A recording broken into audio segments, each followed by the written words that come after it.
dalam membangun zona integritas agar menjadi wilayah bebas dari korupsi dan wilayah birokrasi bersih dan melayani.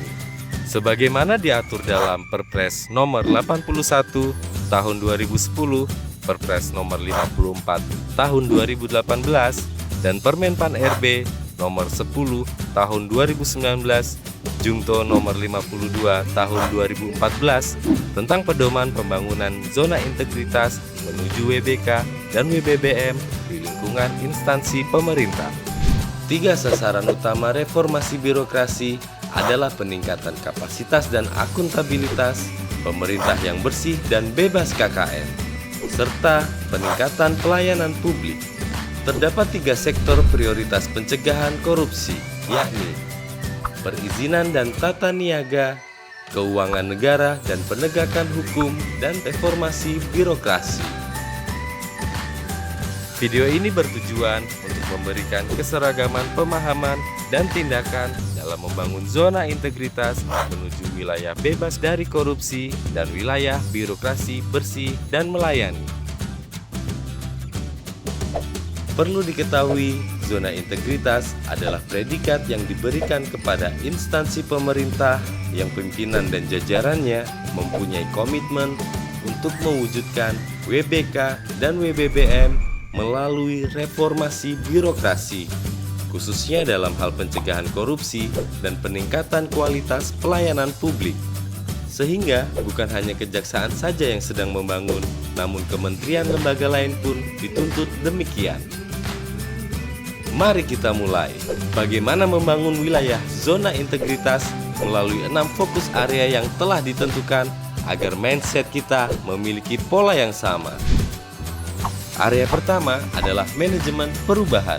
Manajemen perubahan bertujuan untuk mengubah secara sistematis dan konsisten mekanisme kerja, pola pikir, serta budaya kerja individu pada unit kerja yang dibangun agar menjadi lebih baik sesuai zona integritas. Target capaian manajemen perubahan: meningkatkan komitmen pimpinan dan pegawai, adanya perubahan pola pikir, berkurangnya resiko kegagalan. Berikut ini adalah indikator penerapan manajemen perubahan. Penyusunan tim kerja.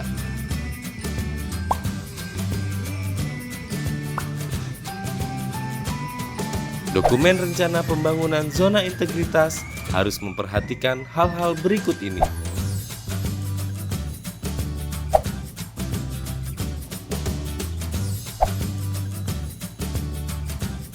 Lalu, lakukan pemantauan dan evaluasi pembangunan zona integritas dengan memperhatikan hal-hal berikut ini.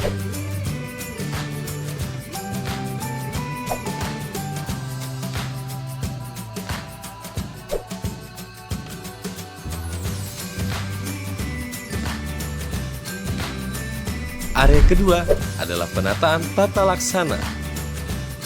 Tujuan dari penataan tata laksana adalah meningkatkan efisiensi dan efektivitas sistem, proses, dan prosedur kerja yang jelas, efektif, efisien, dan terukur pada zona integritas. Berikut adalah target capaian dari penataan tata laksana.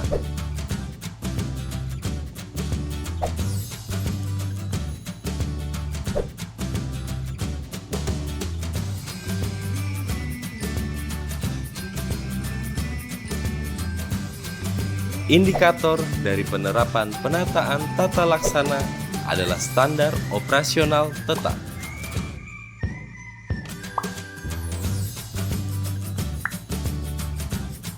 Pengembangan dan penerapan sistem e-office.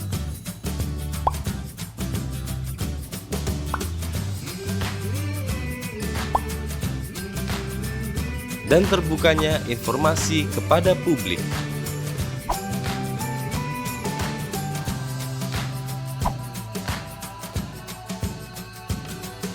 Area ketiga adalah penataan sistem manajemen sumber daya manusia. Tujuan dari area ketiga ini adalah meningkatkan profesionalisme sumber daya manusia atau aparatur pada zona integritas.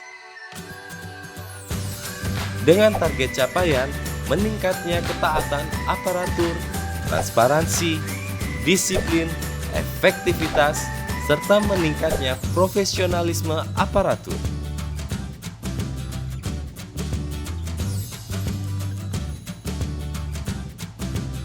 Berikut adalah indikator penerapan penataan manajemen SDM. Pertama, perencanaan kebutuhan SDM.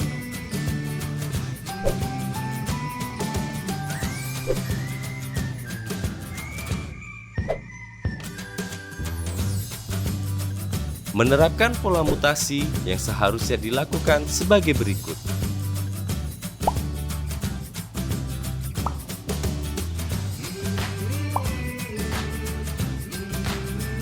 Pengembangan pegawai berbasis kompetensi.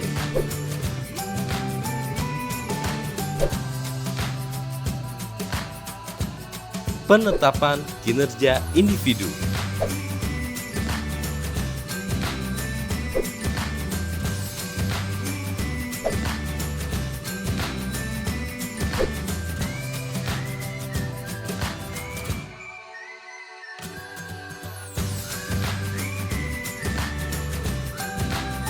Penegakan aturan disiplin, kode etik pegawai, serta penataan sistem informasi kepegawaian.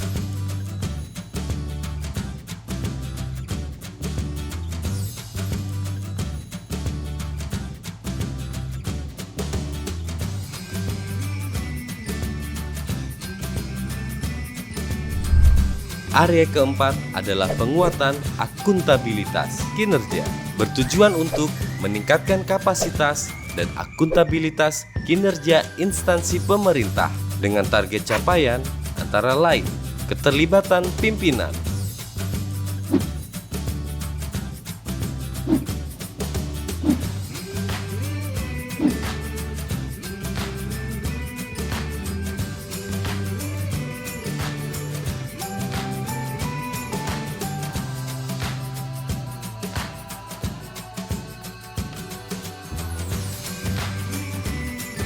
pengelolaan akuntabilitas kinerja dengan indikator sebagai berikut.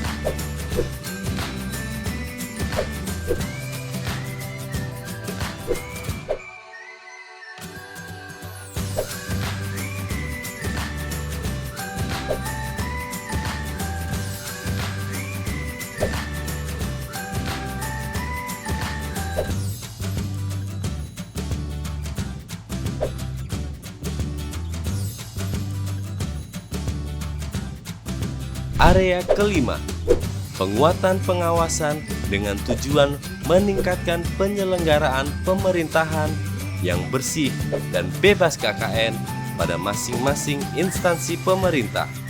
Target capaiannya antara lain meningkatkan kepatuhan, meningkatnya efektivitas, meningkatnya status opini BPK terhadap pengelolaan keuangan negara oleh masing-masing instansi pemerintah serta menurunnya tingkat penyalahgunaan wewenang pada masing-masing instansi pemerintah. Indikator penerapan penguatan pengawasan, pengendalian gratifikasi dengan mengacu kepada dua hal berikut.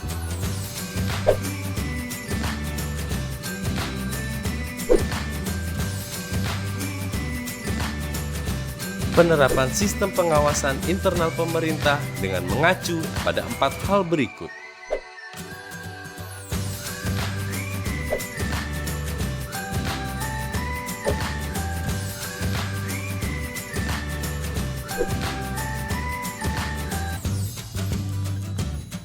Pengaduan masyarakat mengacu kepada hal-hal berikut.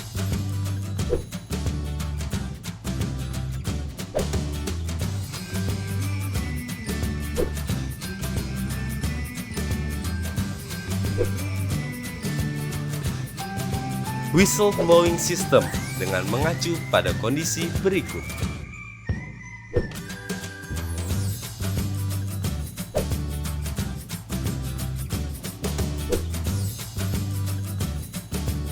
Penanganan benturan kepentingan dengan 5 acuan berikut.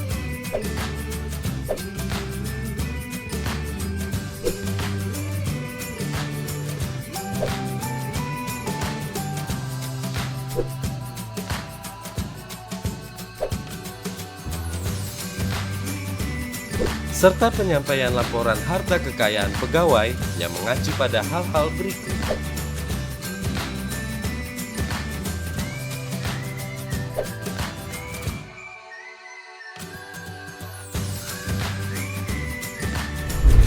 Area keenam adalah peningkatan kualitas pelayanan publik. Hal ini dilakukan untuk membangun kepercayaan masyarakat terhadap penyelenggara pelayanan publik dalam rangka peningkatan kesejahteraan masyarakat dengan menjadikan keluhan masyarakat sebagai sarana dalam memperbaiki pelayanan publik. Target capaiannya yaitu meningkatkan kualitas pelayanan publik, bertambahnya perolehan standarisasi pelayanan internasional, dan meningkatnya indeks kepuasan masyarakat terhadap pelayanan publik.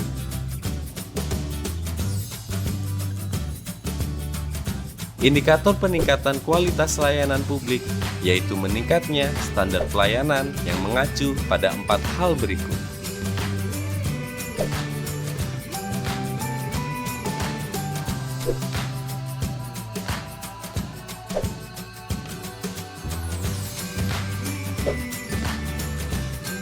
Budaya pelayanan prima dengan acuan sebagai berikut.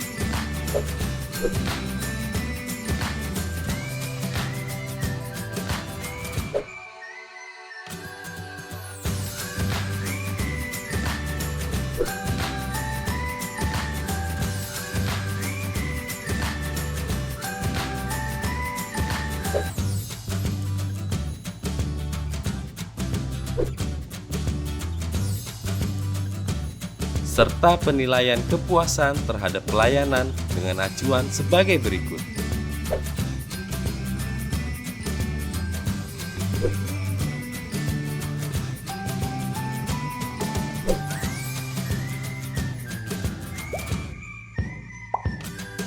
Demikian hal-hal yang harus diperhatikan dalam membangun zona integritas agar tercapai wilayah bebas dari korupsi dan wilayah birokrasi bersih dan melayani.